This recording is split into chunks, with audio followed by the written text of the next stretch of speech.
गिरिराज के चारों ओर समस्त निकुंज दिव्य रूप धारण करके सुशोभित होने लगे। सभा मंडपों से मंडित वीथियां, प्रांगण और खंभों की पंक्तियां उनकी शोभा बढ़ाने लगी। फहराती हुई दिव्य पताकाएं, सुवर्णमय कलश तथा पुष्पमय मंदिरों में विद्यमान श्वेतारुण पुष्पदल उन निकुंजों को विभूषित कर रहे थे। उन सब में वसंत ऋतु की माधुरी भरी थी। वहाँ कोकिल और सारस अपने मीठे बोल सुना रहे थे। जहाँ तहाँ सब और कबूतर और मोर आदि पक्षी कलरव करते थे। श्री राधा कृष्ण की पुण्यमयी गाथा का गान करते हुए टूट पड़ने वाले मधुमत्त भ्रमरों से सभी कुंज विशेष शोभा पाते थे। यमुना पुलीन पर सहस्त्रदल कमलों के पुष्प पराग को बारंबार बिखेरता हुआ शीतल मंद सुगंध समीर प्रवाहित हो रहा था। इसी समय राधे कृष्ण। आज की कथा है रास क्रीड़ा का वर्णन। चलिए शुरू करते हैं। राजा बहुलाश्रव ने पूछा, देवर्षि श्री राधा को दर्शन दे।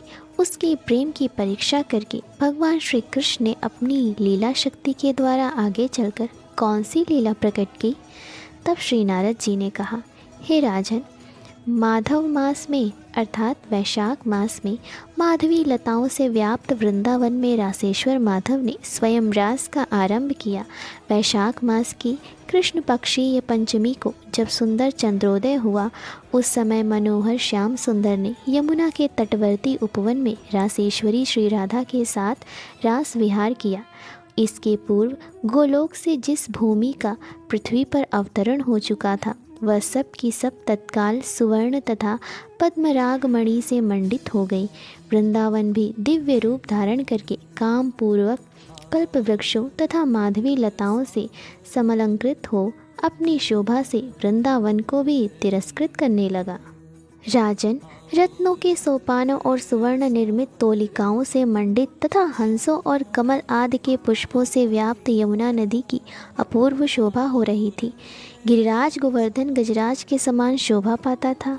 जैसे गजराज के गंड स्थल से मद की धाराएं झरती हैं और उस पर भ्रमरों की भीड़ लगी रहती है, उसी प्रकार गिरिराज की घाटियों से जल के निर्झर प्रवाहित होते थे और सुंदर दरियों अर्थात कंदराओं तथा भ्रमरियों से वह पर्वत व्याप्त था।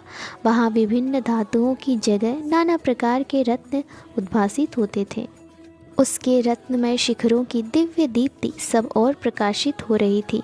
वह पक्षियों के कलरव से मुखरित तथा लता पुष्पों से मनोहर जान पड़ता था। गिरिराज के चारों ओर समस्त निकुंज दिव्य रूप धारण करके सुशोभित होने लगे। सभा मंडपों से मंडित वीथियां, प्रांगण और खंभों की पंक्तियां उनकी शोभा बढ़ाने लगी। फहराती हुई दिव्य पताकाएं, सुवर्णमय कलश तथा पुष्पमय मंदिरों में विद्यमान श्वेतारुण पुष्पदल उन निकुंजों की शोभा विभूषित कर रहे थे। उन सब में वसंत ऋतु की माधुरी भरी थी। वहाँ कोकिल और सारस अपने मीठे बोल सुना रहे थे। जहाँ तहाँ सब और कबूतर और मोर आदि पक्षी कलरव करते थे। श्री राधा कृष्ण की पुण्यमयी गाथा का गान करते हुए टूट पड़ने वाले मधुमत्त भ्रमरों से सभी कुंज विशेष शोभा पाते थे। यमुना पुलीन पर सहस्त्रदल कमलों की पुष्प परागों को बारंबार बिखेरता हुआ शीतल मंद सुगंध समीर प्रवाहित हो रहा था। इसी समय बहुत सी गोपांगनाएं श्री कृष्ण की सेवा में उपस्थित हुईं। कोई गोलोक निवासिनी थी, कोई शैया सजाने में सहयोग करने वाली थी, कोई श्रृंगार धारण कराने की कला में कुशल थी, तो कोई द्वारपालिका थी।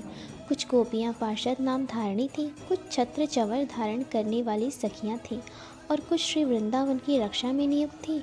कुछ गोवर्धन वासिनी, कुछ कुंज विधायिनी और कुछ निकुंज वासिनी थी। कोई नृत्य में निपुण और कोई वाद्य वादन में प्रवीण थी। उन सबके मुख अपने सौंदर्य माधुर्य से चंद्रमा को भी लज्जित करते थे। वे सब की सब किशोर अवस्था वाली तरुणियाँ थीं। इन सब के 12 युद्ध श्री कृष्ण के समीप आए। इसी प्रकार साक्षात यमुना भी अपना युद्ध लिए आए। उनके अंगों पर नील वस्त्र शोभा पा रहे थे। वे रत्नमय आभूषणों से विभूषित तथा श्यामा थीं। उनके नेत्र प्रफुल्ल कमल दल को तिरस्कृत कर रहे थे। उन्हीं की तरह जनुनंदिनी गंगा भी युद्ध बांधकर वहां आ पहुंची। उनकी अंग कांति श्वेत गौर थी। वे श्वेत वस्त्र तथा मोती के आभूषणों से विभूषित थी। वैसे ही साक्षात रमा भी अपना युद्ध लिए आईं। उनके श्री अंगों पर अरुण वस्त्र सुशोभित थे। चंद्रमा की सी अंग कांति, अधरों पर मंद मंद हास की छटा तथा विभिन्न अंगों में पद्मराग मणि के बने हुए अलंकार शोभा दे रहे थे। इसी तरह कृष्ण पत्नी के नाम से परिचय देने वाली मधु माधवी अर्थात बसंत लक्ष्मी भी वहां आईं। उनके साथ भी सखियों का समूह था। वे सब की सब प्रफुल्ल कमल की सी अंग कांति वाली, पुष्पहार से अलंकृत तथा सुंदर वस्त्रों से सुशोभित थी। इसी रीति से साक्षात विरजा भी सखियों का युद्ध लिए वहां आई। उनके अंगों पर हरे रंग के वस्त्र शोभा दे रहे थे। वे गौर वर्णा तथा रत्नमय अलंकारों से अलंकृत थी। ललिता, विशाखा और लक्ष्मी के भी युद्ध वहां आए। इसी प्रकार अष्ट सखियों के, 16 सखियों के तथा 32 सखियों के संपूर्ण युद्ध भी वहां आ पहुँचे। भगवान श्याम सुंदर श्री कृष्ण उन युवती जनों के साथ रास मंडल की रंगभूमि में बड़े शोभा पाने लगे। जैसे आकाश में चंद्रमा ताराओं के साथ सुशोभित होते हैं, उसी प्रकार श्री वृंदावन में उन सुंदरियों के साथ श्री कृष्ण चंद्र की शोभा हो रही थी। उनकी कमर में पीतांबर कसा हुआ था। वे नट वेश में सबका मन मोह लेते थे। उनके हाथ में बेंत की छड़ी थी। वे वंशी बजाकर उन गोप सुंदरियों की प्रीति बढ़ा रहे थे। माथे पर मोर पंख का मुकुट, वक्षस्थल पर पुष्पहार एवं वनमाला तथा कानों में कुंडल, यही उनके अलंकार थे। रति के साथ रतिनाथ की जैसी शोभा होती है, उसी प्रकार रास मंडल में श्री राधा के साथ राधा वल्लभ की हो रही थी। इस प्रकार सुंदरियों के आलाप से संयुक्त होकर साक्षात श्री हरि अपनी प्रिया राधा के साथ यमुना के पुण्य पुलिन पर आए। उन्होंने अपनी प्राण वल्लभा का हाथ अपने कर कमल में ले रखा था। यमुना के मनोहर तीर पर उन सुंदरियों के साथ श्याम सुंदर थोड़ी देर बैठे रहे। फिर मधुर मधुर बातें करते हुए अपने प्रिय वृंदा विपिन की शोभा निहारने लगे। वे श्री राधा के साथ चलते और हास विनोद करते हुए कुंज वन में विचरने लगे। एक कुंज में प्रिया का हाथ छोड़कर वे तुरंत कहीं छिप गए, किंतु एक शाखा की ओट में उन्हें खड़ा देख श्री राधा ने माधव को अविलंब जा पकड़ा। फिर श्री राधा उनके हाथ से छूटकर पग पग पर नुपुरों का झनकार प्रकट करती हुई भागी और माधव के देखते देखते कुंज में छिपने लगी। माधव हरि ज्यों ही दौड़कर उनके स्थान पर पहुँचते, त्यों ही राधा वहाँ से अन्यत्र चली गई। वृक्षों के पास हाथ भर की दूरी पर इधर उधर वे भागने लगी। समय श्री राधा के साथ श्याम सुंदर हरि की उसी तरह शोभा हो रही थी जैसे सुवर्ण लता से श्याम, तमाल की चपला से घनमंडल की तथा सोने की खान से नीलाचल की होती है। श्री वृंदावन में रास की रंगस्थली में रति के साथ कामदेव की भांति विश्व मोहिनी श्री राधा के साथ मदन मोहन श्री कृष्ण सुशोभित हो रहे थे। जितनी व्रज सुंदरियां वहां विद्यमान थी, उतने ही रूप धारण करके रंगभूमि में नट के समान नटवर श्री कृष्ण रास रंग में नृत्य करने लगे। उनके साथ संपूर्ण मनोहर गोप सुंदरियां भी गाने और नृत्य करने लगी। अनेक कृष्ण चंद्रों के साथ वे गोप सुंदरियां ऐसी जान पड़ती थीं मानो बहुसंख्यक इंद्रों के साथ देवांगनाएं नृत्य कर रही हों।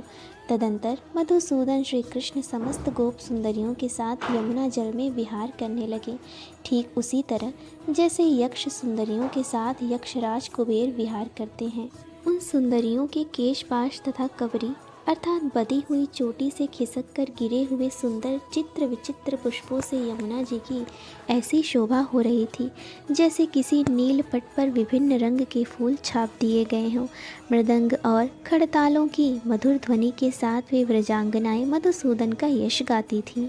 उनका मनोरथ पूर्ण हो गया। श्रीहरि ने उनकी सारी व्यथा हर ली थी। उनके पुष्पहार चंचल हो रहे थे और वे परमानंद में निमग्न हो गई थी। जिनके सुंदर हाथों से ताड़ित हो उछलते हुए वारि बिंदु जो फुहारों से छूटते हुए असंख्य अनुपम जल कणों की छवि धारण कर रहे थे, उन व्रज सुंदरियों के साथ वृंदावनाधीश्वर श्री कृष्ण ऐसी शोभा पा रहे थे मानो बहुत सी हथनियों के साथ युद्धपति गजराज सुशोभित हो रहा हो। आकाश में खड़ी हुई विद्याधरियां देवांगनाएं तथा गंधर्व पत्नियां उस रास रंग को देखती हुई वहां देवताओं के साथ पुष्प वर्षा कर रही थीं। वे सब की सब मोह को प्राप्त हो गई थीं। उनके वस्त्रों की नींव बंद ढीले पड़कर खिसक रहे थे। इस प्रकार श्री गर्ग संहिता में श्री वृंदावन खंड के अंतर्गत रासलीला नामक कथा पूर्ण हुई। आगे की कथा अगले भाग में। अगर आपको मेरी ये छोटी सी कथा अच्छी लगी हो तो प्लीज़ इसे लाइक, शेयर और सब्सक्राइब करें। धन्यवाद।